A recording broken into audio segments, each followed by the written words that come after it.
Os vizinhos acompanham o trabalho dos técnicos na linha de alta tensão. Observam com medo e indignados e lembram detalhes do que antecedeu a tragédia da última segunda-feira. Teve um incêndio ali lá da rua Campo Maior.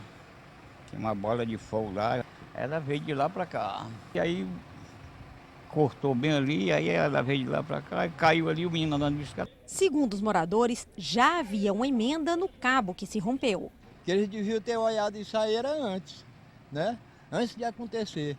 Do jeito que estava feita a emenda aí depois ainda fizeram uma mais porca ainda. Depois da morte do garoto, a companhia restabeleceu a energia com um novo remendo na rede. A rede elétrica deve desligar automaticamente no caso de rompimento dos fios, o que não aconteceu e provocou a morte do menino. Só no terceiro dia após o acidente, a Eletrobras providenciou a manutenção e a troca dos cabos. A perícia, que ainda não foi realizada, agora fica prejudicada.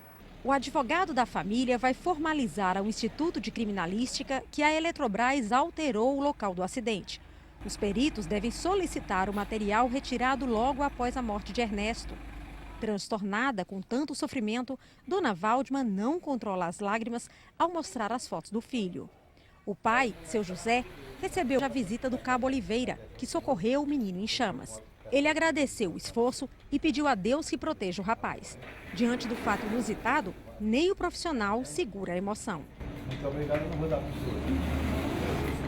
O serviço é esse, né? O trabalho é esse. Só Deus pode recompensar ele, só Deus pode abençoar ele, por esse fato tão grande e tão bonito que ele fez.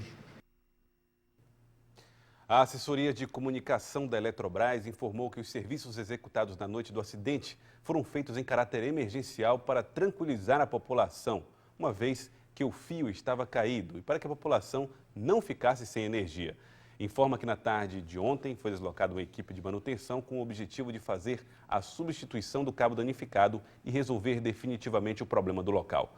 Quanto à denúncia de que a Eletrobras estaria modificando a cena do acidente, a empresa nega e garante que houve tempo suficiente para que a perícia técnica realizasse o seu trabalho. A perícia técnica é de responsabilidade da Polícia Civil, mas para realizar o trabalho é preciso que antes seja feito um boletim de ocorrência, o que só foi feito pela família ontem. Segundo a mãe de Ernesto, no momento de tanta dor, ninguém lembrou de fazer um boletim de ocorrência sobre o fato. Bom, e nós vamos ao vivo conversar com a Gorete Santos, que está ao lado dos advogados da família. Vamos então ao vivo com a Gorete, que traz mais detalhes a respeito dessa questão e da preocupação da família. Estaria a Eletrobras modificando o cenário do acidente? Bom dia, Gorete. Bom dia, Joelson. Bom dia a todos que acompanham o Notícia da Manhã. Esse é o receio da família. O clima aqui ainda é de bastante comoção, apenas 4 dias depois que ocorreu esse incidente. Ernesto acabou falecendo um dia depois. Nós vamos conversar com Rafael Serve e também o doutor Lúcio Tadeu, que estão à frente do caso. A família, nesse momento, não quer mais se pronunciar. Deixou tudo a cargo dos advogados e é com eles que nós vamos conversar a partir de agora. Bom, o boletim só foi registrado ontem, a gente viu a própria família falando que nesse estado de comoção ninguém lembrou. Isso acabou acontecendo que a Eletrobras já trocou os cabos. Isso de fato pode implicar num prejuízo para o trabalho da perícia? Bom dia. Bom dia. Sim, pode prejudicar, mas a perícia vai fazer toda a reconstituição do local do crime. Nós vamos também, junto com a perícia, requisitar a Eletrobras a apresentação desses cabos que foram trocados. E provavelmente hoje pela manhã ainda teremos os peritos criminais aqui no local para fazer todo esse processo. Bom, o doutor Lúcio Tadeu está aqui também. A partir desse trabalho, que ação que deve ser tomada, doutor Lúcio? Gorete, primeiramente eu quero reportar a fala da Eletrobras. Foi um local de crime, morte violenta, responsabilidade direta, objetiva da Eletrobras. Tinha a Eletrobras a obrigação, através da sua gerência, de fazer o BO e para a requisição da perícia. Responsabilidade direta da Eletrobras. A causa da morte violenta foi um rompimento de um cabo energizado da Eletrobras, então ela sim tinha a obrigação. Isso aí é um crime que afronta a sociedade, causado por um evento direto da Eletrobras. Então a Eletrobras, a mesma responsabilidade que tem a família, tem a Eletrobras. Então a família é vítima, a Eletrobras autora. Então ela deveria sim ter tomado a providência no primeiro momento, fazer a ocorrência policial, pedir o isolamento do local, vir a perícia, aí sim fazer os trabalhos emergenciais. Fizeram os trabalhos emergenciais e ontem estiveram e trocaram toda a fiação. Nós vamos requisitar o delegado de polícia a instauração do imediato inquérito policial, que é a peça que vai apurar os eventos que ocorreram aqui, e o delegado de polícia vai receber um ofício nosso para requisitar a apresentação desses cabos substituídos. Estivemos ontem com o delegado à tarde na delegacia, prestou toda assistência aos familiares. Então, a partir de hoje, nós vamos acompanhar para e passo todo o andamento da apuração dessa tragédia que culminou num óbito tão violento. Joelson, tem uma pergunta do estúdio, pois não, Joelson? Bom dia, doutor Lúcio. A pergunta que eu faço é o seguinte, a polícia vai apurar a responsabilidade da Eletrobras na morte do garoto. Mas, independente disso, o senhor acredita que já houve o cometimento de algum crime, algum delito, por ter sido feita a alteração desse cenário, por ter sido feita a substituição da rede? Com certeza.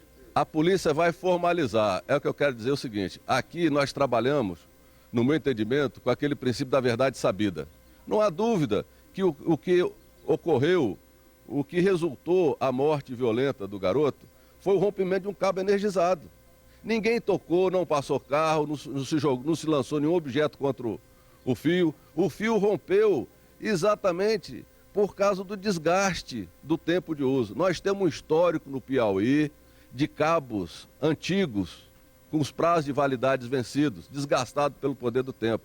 Nós temos casos do Piauí há mais de 10 anos, Joca Marques foi um exemplo desse, que do nada rompeu um fio elétrico, caiu sobre um palanque, matou pessoas, feriram outras pessoas, isso há 10 anos para cá. E de 10 anos para cá, quantas questões já ocorreram com a Eletrobras? Então, não existe dúvida sobre a culpa da Eletrobras. Agora nós queremos saber como ocorreu e as decisões que foram tomadas e as negligências apontadas. Doutor Lúcio, além desses recursos que vocês vão pedir a partir de agora, que são esses cabos, a gente percebe também, não tem certeza se eles ainda dispõem desses cabos. Além disso, há outros mecanismos, outros objetos que possam servir como prova? Com certeza, tem toda a filmagem da rede elétrica, nós vamos requisitar a assistência da Comissão de Defesa do Consumidor e da Saúde da OAB, para tentar, junto ao CREA, que o CREA acompanha também, que façam uma vistoria prévia também agora nas redes que circulam aqui o bairro. Nós tivemos um caso de dia desse na Zona Leste, agora nós tivemos na Zona Norte. Então não é possível, chega de tragédia e nós temos que tomar providências para que essas coisas deixem de acontecer em Teresina. É uma responsabilidade objetiva, a Eletrobras sabe, a gerência da Eletrobras sabe da responsabilidade dela. Agora, dizer que não foi registrado BO em razão disso, ela deveria ter acionado a polícia e o isolamento do local do crime. Isso é um local de crime, porque houve uma morte violenta e circunstância a apurar. Muito obrigada, então, aos advogados Lúcio Tadeu, Rafael Sérvio, pelas informações aqui ao Notícia da Manhã. Joelson. Muito obrigado, Gorete. Muito obrigado também aos advogados. E fica a nossa torcida para que tudo seja esclarecido. A responsabilidade de cada uma das partes envolvidas seja devidamente esclarecida. Obrigado.